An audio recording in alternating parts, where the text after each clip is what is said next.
Good evening, sim racing fans, and welcome to round 8 of the 2024 eNASCAR Coca-Cola iRacing Series.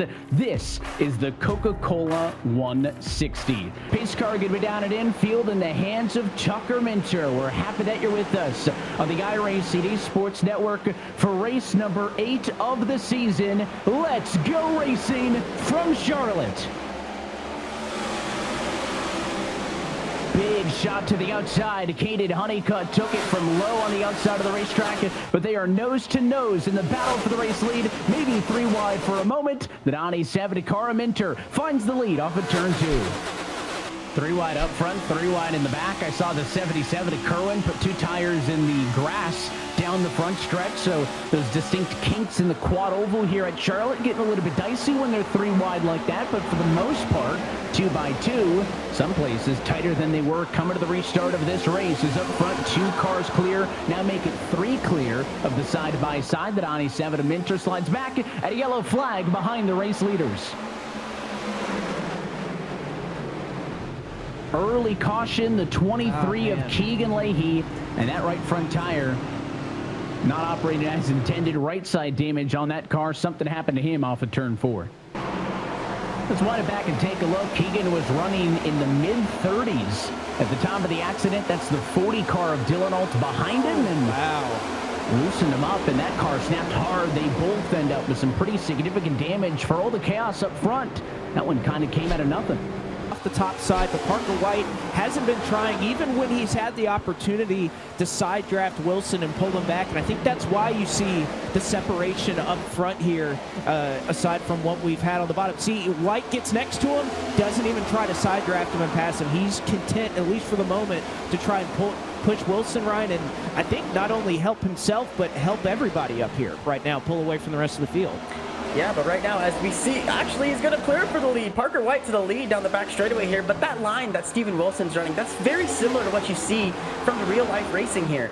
Running with the left sides around that seam, just above it, right there, you kind of see it. He's running that second lane. That's where the track is really, really smooth. This place is known for being very bumpy, but if you can get in that middle lane and kind of ride that seam, it is very smooth there. You're able to apply the throttle a lot more aggressively and carry that momentum better. So I think what Steven Wilson's doing here is he kind of knows he may or may not have kind of burned his tires up a little bit. Now he's just kind of riding where he's at. But one thing I want to mention, aside from these leaders, the guy I was talking about earlier who dropped all the way outside the top 10 is now back in 5th. Tucker Minter back up to 5th place and slowly gaining on your front cars here.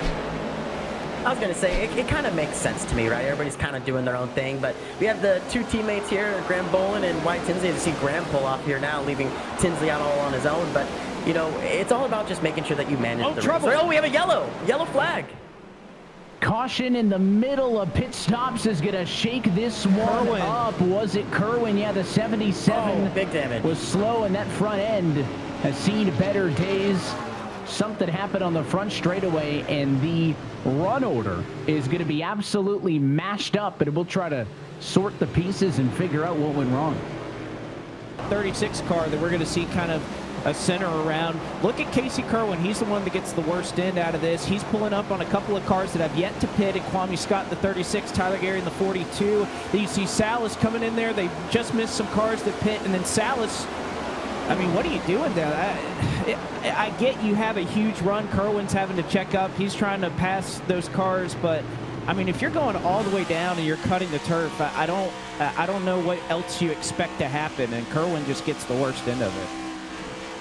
That's going to be the onboard look for Matt Booth, so you can see the checkup up the road, and then that wreck may happen anyways, even without the 11, as the 36 and the 42 bounced off each other, knocking the 36 down into the door of the 77. But I know, Ryan, you had mentioned you could use a little bit of that turf, but Salas was a whole 2.5 lanes into the restart zone pace. Second, so up front, some lap traffic, keeping the race leaders 1.5 seconds apart, and now it's a straight-up fight for the final 40. Oh, and Guest is into LaPrade on the front straightaway, and LaPrade saves it. Almost thought that it was going to be Honeycutt who was looking to pit there. He doesn't, but we have trouble anyway. It's Honeycutt. The 8 car did spin in the end after he went down and into the grass. And right when I said it was time for a fair fight to the end, yellow flag number 3 comes out for the only car left on track who had yet to pit. They're going to go for probably 4 tires. They don't really need the fuel to the end, but if you want it, you'll take it. It's 2 tires for some of them as we take a second look at what happened with Caden Honeycutt. He was just slow on the bottom. I don't know if he washed up a little bit or the 45 thought he'd yield more. That was the touch, but again, it was the 8 who just couldn't hang on to it in the end. That's what causes the yellow, and it is a mixed bag of strategy. A lot of cars up front. Your top 14 going for 2 tires only, and then 4 tires from there on back. Wilson high. He's going to cut down, try to get a big run to the inside. He looks, the 14 squeezes, but he can't seal him off. Here comes Wilson down to 1. Can DeMerchant hang on that right rear? He cannot. And back to the race lead goes Steven Wilson. Now DeMerchant's just going to be on defense mode here. He's got those slightly older tires here, so he's not going to fall back too hard, but man, now that you're in that dirty air, it's just going to be the parachutes out, Blake. It's going to be tough. I just wonder, though, if you're DeMerchant, if you have enough that you think you can stay attached and you can hang on, are you going to let Tucker Minter by? Again, these are 2 really good friends. Is your best shot to win to let Minter by and hope that these 2 up front get racing really hard? We're going to see Minter gets back to Seth DeMerchant, going to give him a huge shove that almost gives him the outside line into 3 and 4. So how do these 2 work together? And again, if you're DeMerchant, is my best shot to win to let that 97 car by to try and go up and battle that race leader? Oh, Minter got high, wide, and handsome through 3 and 4. He's got another run at Wilson here for the top spot. He went all the way to the wall. He's going to go there again in 1 and 2. He gets the throttle down, and if he's not to the outside of Wilson, he's going to have a huge run down the backstretch. Wilson's going to go low to block, but here it is, side by side for the lead. 20 laps to go. Minter trying to take it back. Shades of Dover from a couple weeks ago. Minter's going to slide him, and he'll take the top spot, if only for a moment. Here comes Wilson back down to the bottom as they lean on each other through the tri-oval. Wilson crossed him over. They got into each other's door. This is going to welcome Graham Boland to the conversation. Watch the 48 car from 3rd. Minter drives it in hard on the outside. Whoa! Pushes up. There's contact. Minter's into the outside wall, and by goes Wilson for the race lead after they got together in the battle for P1. Slides up in the middle of 1 and 2, slams Tucker Minter, and now Tucker Minter, you can see the disappointment on his face as he drops all the way back to the 6th position. But now if you're Graham Boland, you're licking your chops right now. You just saw that contact out there. You know you are in prime spot to take advantage.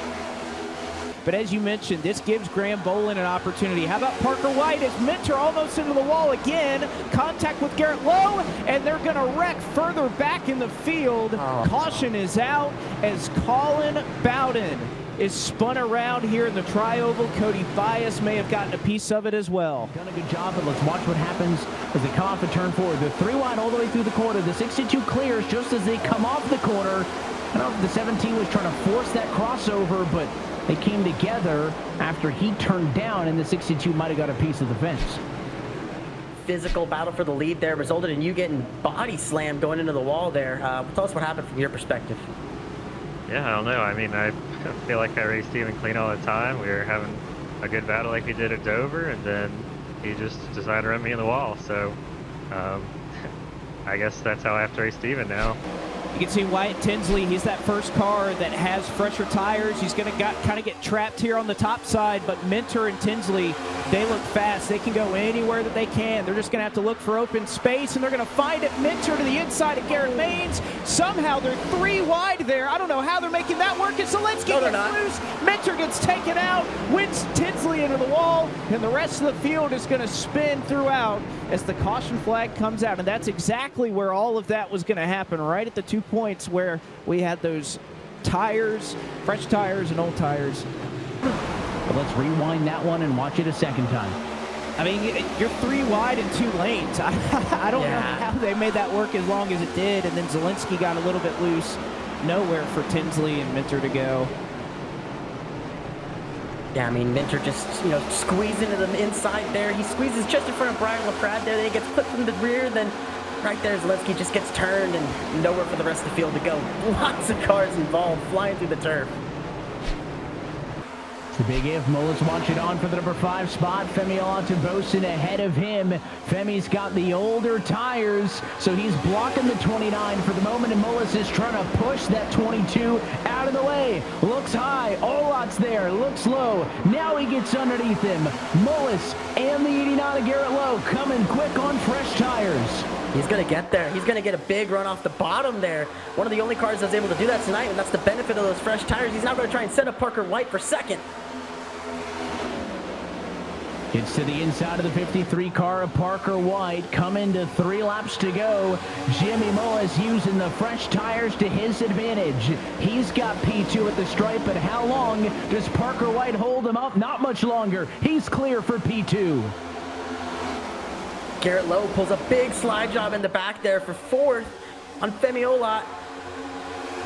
I was about to say Garrett Lowe has the best opportunity. He's on the same tire strategy. If Mullins gets held up by Wilson, which he does, here comes Garrett Lowe to the top side. He's going to have a huge run. He's going to be forced to push Parker White. 2 laps to go. Mullins looking for a way around, and now Garrett Lowe into the mix as well. Wilson shut the door in 3 to 4. The 29 looks low again. Can't do it. Now here comes Garrett Lowe. He's clear for 3rd. Wilson slides up. He pushed it too far. New race leader, Garrett Lowe. He comes to 2nd.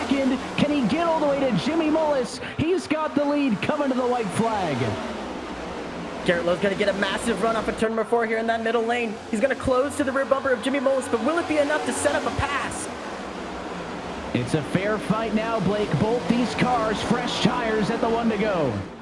We're official now. Lowe going to go to the top side. He'll have a huge run off the corner. Good exit for both cars, but Lowe going to use the draft to have a run into 3 for the final time. One last look. Where do they go? Mullis parks it on the bottom. They touch. Lowe going to push him out of the way to the inside. Side by side. Beating and banging. Locked together to the line. Who's got it? On the inside. Garrett Lowe by 1/1000th of a second gets the win at Charlotte. Garrett Lowe is back in victory lane. This winning moment is brought to you by Coca-Cola, the official fan refreshment of eNASCAR. And why not for the eNASCAR Coca-Cola iRacing Series to get in on the year of photo finishes? Garrett Lowe, race win number 1 of 2024 by 0.001 seconds over Jimmy Mullis.